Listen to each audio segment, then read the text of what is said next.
In Lahore and in different cities of Pakistan, PNY has just recently opened their branches. So I highly recommend that if you want to have some skills, especially if you want to grow yourself in the industry, so join PNY.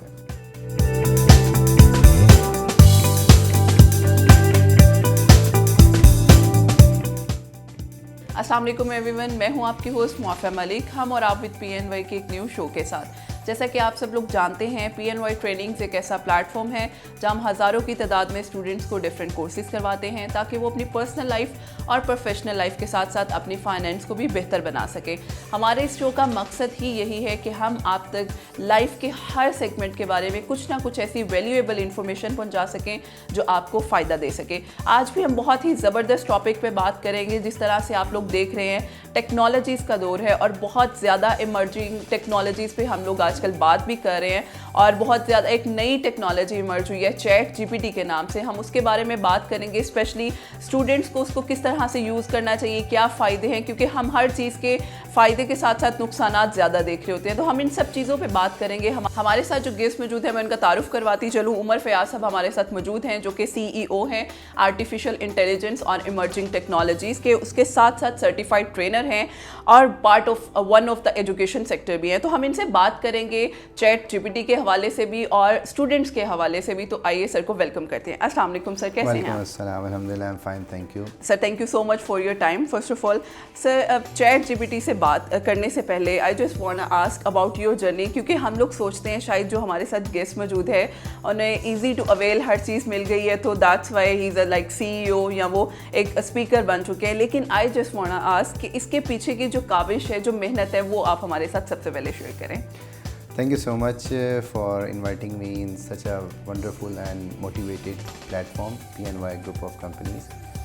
So basically जिस तरह हर इंसान की एक ज़िंदगी normal होती है, school, college, university और उसके बाद अपनी प्रोफेशनल लाइफ में, सेम वही एक जर्नी रही है। लेकिन इस जर्नी के अंदर ज़ाहिर बात है, ups and downs are the part of life. But इस जर्नी के अंदर जब आप गुजर रहे होते हैं तो you see like that if there is something जो मिसिंग है, but on the other hand आपको वो अपॉर्चुनिटीज़ भी उस मिसिंग एरिया में से नज़र आती हैं। अब आप पे डिपेंड करता है, either you grab that opportunities और जस्ट कि आप रोला पिटना डाल दें, मेरे साथ क्या हो गया, something like that. Financial constraint जो है वो तकरीबन हर बच्चे की ज़िंदगी में आते हैं, स्कूल गोइंग हो, कॉलेज गोइंग हो या यूनिवर्सिटी का एक स्टूडेंट हो। तो financial constraint obviously that was a part of my journey, but to overcome that constraint, I just start doing more and more work. I just start learning more things. जैसे जैसे चीज़ें बदलती गई, जैसे जैसे चीज़ें आती गई, I just start learning that. When I start learning that, I start using into the professional life. और जैसे ही मैंने उसको अपनी प्रोफेशनल लाइफ में यूज़ करना शुरू किया, I feel like that. So when we start exploring new opportunities in life, सो वो जितनी भी मेरी कॉन्स्ट्रेंट थी, हर्डल्स थी, वो रिमूव होती गई। और उसके साथ साथ मैंने एक जो चीज़ अपनी ज़िंदगी में अडॉप्ट की वो ये कि दूसरों के लिए मैंने मौके बनाना शुरू किए। लाइक जो यूनिवर्सिटी गोइंग या अपने कॉलेज गोइंग किड होता है, वो obviously he is a part of the trainer, या वो जो है वो एक टीचर होता है या पार्ट टाइम होम ट्यूशन्स वगैरह दे रहा होता है। सो मैं जर्नी इसलिए शेयर कर रहा हूँ कि आप दूसरों के लिए रोज़गार के मौके तलाश जब आप करते हैं तो अल्लाह रब्बुल इज़्ज़त आपके दरवाजे खोलता है। तो start exploring the new opportunities and as well as helping the other persons. इसी तरह जब आप यूनिवर्सिटी में मैं था, I start my first official job, जिसके अंदर मेरी सैलरी ना होने के बराबर थी, बट मैं डिसअपॉइंट नहीं हुआ और जो है मैंने उसको एक अपॉर्चुनिटी समझा कि यहाँ पे मुझे एक नई चीज़ें सीखने का मौका मिलेगा। और वही हुआ कि सॉफ्टवेयर हाउस से when I start my journey, और वहाँ पे मुझे बहुत कुछ सीखने का मौका मिला। और उसके बाद I just start my own software house, जो जिसके अंदर मैंने डिफरेंट जो है वो छोटे छोटे सॉफ्टवेयर नहीं होते वो बनाना शुरू किए, छोटी छोटी वेबसाइट्स बनाना शुरू की, फ्रीलांसिंग शुरू की। और इसी तरह I start the one of the organization जिसके अंदर जो है we just provide the education services in all over the Pakistan, and then it starts growing in all over the world. Now alhamdulillah it's going very perfectly fine.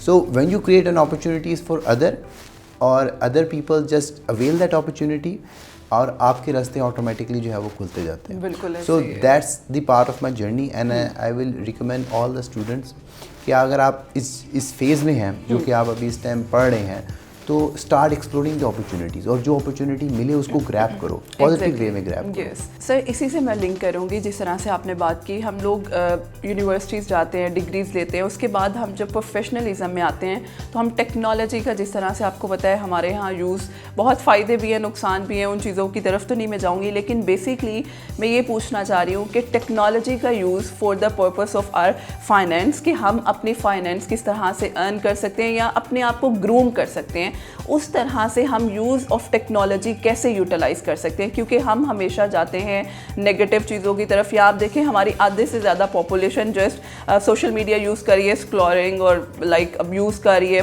उसके अलावा कोई purposeful काम हम नहीं कर रहे हैं। तो आपको क्या लगता है, अगर हम टेक्नोलॉजी को एक सही वे में यूज़ करेंगे तो इससे हमें क्या फ़ायदे हो सकते हैं? ऑब्वियसली देखें, एवरीथिंग जो हमारे सामने है उसके जो है वो दो पर्पस हैं, that one is the negative way and second is the positive way, how you adopt the technology. So यहाँ पे दो चीज़ों के सामने आती हैं, एक यूज़ ऑफ टेक्नोलॉजी और सेकंड है जी अडॉप्शन ऑफ टेक्नोलॉजी। देखिए, आप लोग चाहें या ना चाहें, हम चाहें या ना चाहें, हमें चीज़ों को अडॉप्ट करना पड़ता है, ठीक है। It's a part of the nature, it's a part of the universe, जो कि हमें चीज़ों को अडॉप्ट करना ही पड़ेगा, ठीक है। इंटरनेट आया, हम चाहे ना चाहें हमने अडॉप्ट करना पड़ा। उसका असर क्या हुआ, we have adopt the technology, we have adopt the new era, but unfortunately उसका हमने यूज़ क्या करना शुरू किया, हमारे जितनी भी यंग जनरेशन है उसने क्या टिकटॉक शुरू कर दी, सोशल मीडिया शुरू कर दिया, फेसबुक, इंस्टाग्राम, स्नैपचैट, उनको डिफरेंट हमने टाइम वेस्टिंग के प्लेटफॉर्म्स दे दिए। सो एडॉप्शन ऑफ टेक्नोलॉजी एक अलग चीज़ है, एक यूज़ ऑफ टेक्नोलॉजी एक अलग चीज़ है। मैं यहाँ पे एक बात यहाँ पे आपको बताऊँ, कहाँ पे हैं वो कौमें या कहाँ पे हैं वो लोग जिन्होंने वक्त के साथ अपने आप को नहीं बदला, आज कहाँ पे हैं वो। इसकी बेहतरीन मिसाल यूज़ केस जो कि आज डिफरेंट यूनिवर्सिटीज़ में जाके मैं यूज़ केस प्रेजेंट करता हूँ, वो ये है नोकिया का, जो 1991, 2, 3, 4 में जो पैदा हुए हैं उनको पता है कि that Nokia was one of the leading brand in all over the Pakistan, specially in all over the world. Nokia इतना अच्छा था, हर एक के हाथ में वो सेट फ़ोन था, बट क्या हुआ, उसने अपने आप को वक्त के साथ नहीं बदला, वो अपने विंडो ऑपरेटिंग सिस्टम पे ही रहा। उसका नतीजा क्या हुआ, आज नहीं है नोकिया हमारे पास। Why? So change of technology, adoption of technology is very important. Once you will grow up, definitely आपके जो है वो सराउंडिंग्स के लोग भी जो है वो ग्रो करेंगे। वंडरफुल, दैट्स रियली इम्प्रेसिव, जो कि हम लोगों को शायद इतना, मुझे भी आइडिया नहीं था। Thank you so much for this wonderful talk और इन्फॉर्मेशन, क्योंकि जितना इसके मेरा ख्याल है प्रॉस हैं, कॉन्स तो नहीं नज़र आ रहे, प्रॉस मुझे बहुत ज़्यादा नज़र आ रहे हैं। तो thank you so much sir, बहुत अच्छा लगा आपसे बात करके। लेकिन लास्टली मैं चाहूँगी PNY के प्लेटफॉर्म से कोई मैसेज जो आप हमारी यूथ के साथ शेयर करना चाहें। So basically in Lahore and in different cities of Pakistan, PNY has just recently opened their branches. So I'll highly recommend that if you wanna have some skills, especially if you want to grow yourself in the industry, so join PNY. Thank you so much. Thank you. And thank you so much all of you. इंशाल्लाह फिर हाजिर होंगे एक new interactive session के साथ। हमें इजाज़त दीजिएगा। अल्लाह हाफ़िज़।